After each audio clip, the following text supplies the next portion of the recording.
Hi எல்லாருக்கும். இன்னைக்கு யாருக்கு பர்த்டே அப்படின்றத பார்த்தீங்கன்னா, பிரியங்கா கோதாரி அப்படின்ற ஒரு ஆக்ட்ரஸ்க்கு தான் வந்து பர்த்டே. அவங்க வந்து தமிழ், தெலுங்கு, ஹிந்தி இந்த மாதிரி எல்லா ஃபிலிம் கெரியர்க்குள்ள போறதுக்கு முன்னாடி, அவங்க ஒரு பயங்கரமான மாடலா இருந்தாங்கன்றது எத்தன பேருக்கு தெரியுன்றது தெரியல. பட் வந்து அவங்க மாடல்ல தான் அவங்களோட கெரியர் ஸ்டார்ட் பண்ணாங்க. அதுக்கப்புறம் தான் அவங்க வந்து ஃபிலிம்குள்ள போனாங்க. ஸோ ஃபர்ஸ்ட் மாதவன் மூவில தான் அவங்க வந்து நடிக்கிறாங்க. தமிழ் கெரியர்ல ஜே அப்படின்ற ஒரு படத்துக்காக. ஆடிஷன் போகும்போது அவங்களோட மாடலிங் ஃபோட்டோஸ் பார்த்துட்டு மாதவன் சார் வந்து இவங்க இந்த கேரக்டர் பண்ணா நல்லாயிருக்கும் அப்படின்னு ரெக்கமெண்ட் பண்ணதுனால, அவங்க வந்து அந்த ஜே மூவில வந்து நடிச்சாங்க. அத தொடர்ந்து பார்த்தீங்கன்னா, அவங்க வந்து கார்த்திகை அப்படின்ற ஒரு படத்துல வந்து பூஜா கேரக்டர் பண்ணியிருப்பாங்க.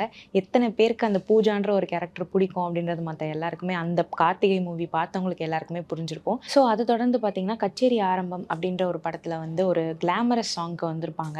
அந்த சாங் ஸ்டில் ஃபேமஸ் அப்படின்றத நம்ம எல்லாருமே சொல்லலாம். நெறைய பேர் வந்து ரீல்ஸ்ல வந்து ரீகிரியேட் பண்ணிட்டு இருக்காங்க. வாடா வாடா பையா அப்படின்ற ஒரு சாங்ல வந்து பயங்கரமா வந்து பெர்ஃபார்ம் பண்ணியிருப்பாங்க. ஸோ அத தொடர்ந்து பார்த்தா உருத்தி அப்படின்ற மூவில வந்து கண்ணாமூச்சி அப்படின்ற ஒரு கிளாமரஸ் சாங்க்குமே வந்திருப்பாங்க. ஸோ அவங்க தமிழ் கெரியர்ல விட்டு போல ஏதோ ஒரு வகையில நானும் இருந்துட்டே தான் இருக்கேன் அப்படின்றத வந்து ஒரு நல்ல நல்ல பெர்ஃபார்மன்ஸ்லயுமே வந்து தெரிவிச்சு வந்துட்டு இருக்காங்க. இந்த நிலையில அவங்க அவங்களோட ரசிகர்கள் எல்லாருமே வந்து வாழ்த்து தெரிவிச்சுட்டு இருக்காங்க. அவங்களுக்கு இந்த பர்த்டேல வந்து பார்த்தீங்கன்னா 42 ஏஜ் ஆக போகுது. ஸோ எல்லாருமே வந்து அவங்க ரசிகர்கள் மத்தியில பயங்கரமான ஒரு ஃபேன்ஸ்லாம் வந்து சொல்லிட்டு இருக்காங்க. ஸோ மேலும் மேலும் இந்த மாதிரி ஒரு நெறைய கன்டென்ட்ஸ பார்க்கணும்னு ஆசைப்பட்டீங்கன்னா, சேனல மறக்காம சப்ஸ்கிரைப் பண்ணிக்கோங்க. Thank you.